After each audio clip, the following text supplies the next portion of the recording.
Hi friends, గోంగూర పచ్చడి recipe. గోంగూరను ఒక 10 కట్టల వరకు తీసుకుని కట్ చేసుకుని కడిగి ఆరబెట్టుకోవాలి. కడాయిని తీసుకుని అందులో ఆయిల్ వేసి 2 వెల్లుల్లిపాయలను ఒలుచుకుని వేయించుకుని పక్కకు పెట్టుకోవాలి.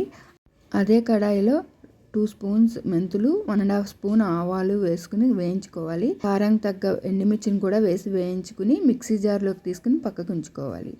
మళ్ళీ అదే కడాయిని పెట్టి ఆయిల్ వేసి క్లీన్ చేసి ఆరబెట్టి ఉంచుకున్న గోంగూరను వేసి 50 గ్రామ్స్ వరకు చింతపండును కూడా వేసి బాగా వేయించుకోవాలి. వేగిన దాంట్లో టేస్ట్కి తగ్గ సాల్ట్ వేసుకుని నూనె తేలే వరకు వేయించుకోవాలి.